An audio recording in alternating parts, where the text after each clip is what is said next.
move back to that SAA story. So it's less than a month back in the skies, and SAA is hitting some problems on the ground. Today, a group of SAA staff picketing outside their offices in Kempton Park. Numsa and the SA Cabin Crew Association members say their salaries have been cut by over a third, and they're not getting benefits or allowances. Now, SAA, as you know, has been in an 18-month, if not longer, business rescue process. The Takatso Consortium is in the process of becoming the majority shareholder of the airline. They'll get 51%. The Department of Public Enterprises will keep 49%. However, and this I think is important, Takatso has stressed that the recent relaunch of the airline into the skies is separate to this buyout process. Well, let's speak now to Phakamile Hlubi Majola from the Metal Workers Union, Numsa.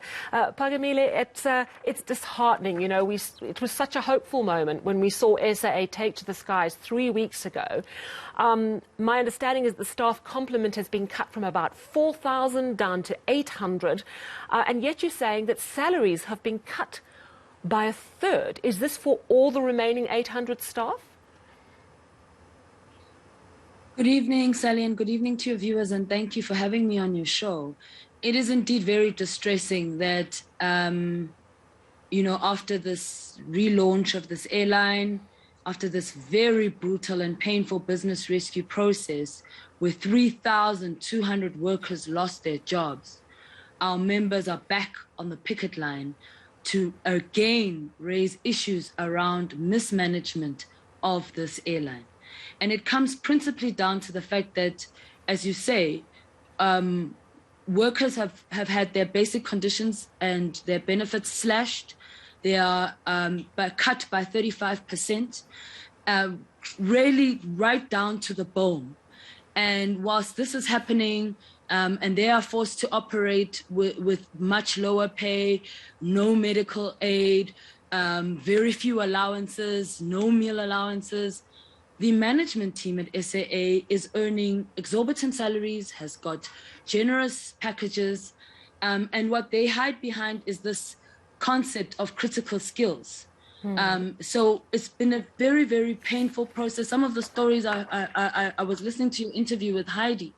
You will note toward the tail end of that part where the lady from HR is speaking, you can hear the voice of a worker who says, "But put yourself in my shoes." I heard that. That's yes, exactly I heard that. what workers are going through. Yes. So I'm going to try and I'm really trying to understand this, because I think we all just like, no, surely SAA's troubles were over. And as you said, it's been such a painful process.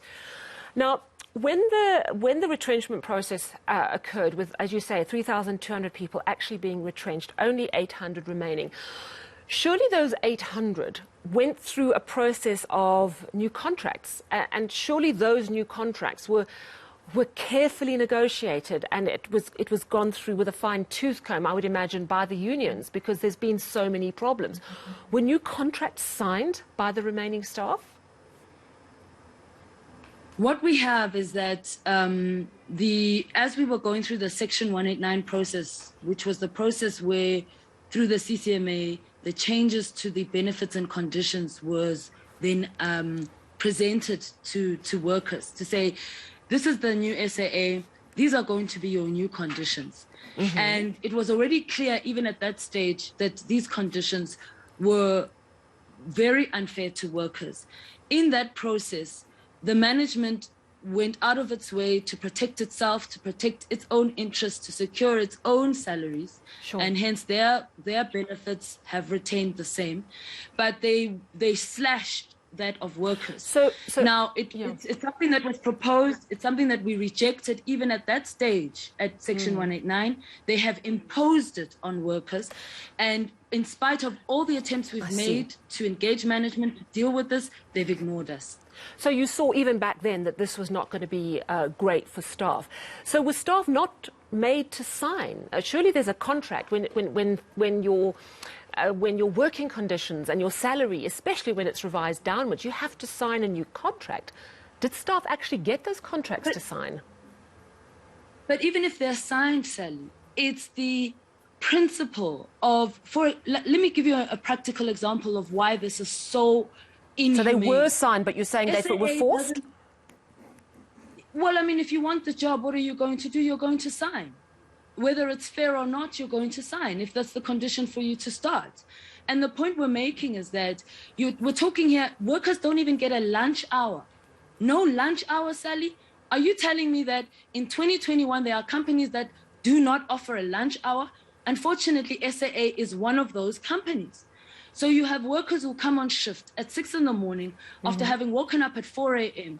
to go and do a full flight there and back on their feet, no lunch break, no meal allowance because they don't get paid, not allowed to eat on the plane.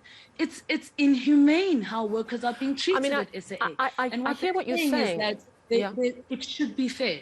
It should be fair, Sally. This is state money. I mean, this is the interesting thing, is that there's been so much done to make this a viable airline, and one would think that the 800 that remain have at least some option of an expectation of a decent job. But I suppose detractors might say to you, well, we've known that SAA money has, SAA has been a money pit. Isn't this actually just bringing SAA in line with a global aviation industry that has been utterly hammered by COVID-19 and bringing it in line with essentially what it is now, which is a small airline? I mean, I think it's got only 6 planes left, and it has to be low cost because of the conditions. Isn't this just the stark, horrible reality facing the aviation industry? If we do that, then that must apply to executives as well. Right now, workers' salaries are being benchmarked against a low-cost airline, which is Mango. But the executive salaries are being benchmarked against international global standards. Is that fair, Sally? Is it fair, considering the fact that... Is it not because, sorry to interject, I just want to understand something very quickly. Are you saying that the executive salaries haven't changed because what's changed with the workers... Yeah, I get that. But is it because that the workers that you represent have been relying on those extras and those perks that people who fly tend to get? Those were slashed. Is that where the discrepancy has come in? The discrepancy is in salaries and in conditions. And So it's both. only affecting ordinary rank and file. It's not affecting the executive. Why does it not? Why should the salary of the CEO be benchmarked globally and not according to the CEO of Mango? If we're going to apply a principle, we should apply the principle accordingly. And it only makes sense, Sally, that the lowest paid should be considered. You can't have massive cuts. How do you have staff that are flying, cabin crew and ground staff that are working on an airline that don't have medical aid? That is a standard. If this is an airline that has an intention of flying internationally, these are things that come with it. I hear you. And I suppose my question is this. If staff felt that they had to sign those new contracts with conditions that they weren't happy with, as you explained to me a little bit earlier, how much leverage is there at this point when it's still not been resolved and you felt forced to go on a picket? How much leverage is there for the unions, who didn't seem to have it when your people felt forced to sign those contracts, and even today? What do you do in a situation like this? Because it's 6 aeroplanes that are flying. This Takatso Consortium deal has not been finalised. I think it's almost finalised. How much leverage do you have, and what is your next move? We are going to continue to picket until this matter is resolved. Our members have made it very clear that they want to be engaged.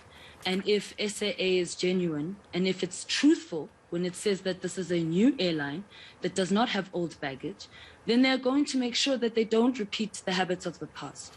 We know that the old airline had an executive management that, number one, was not fit for purpose.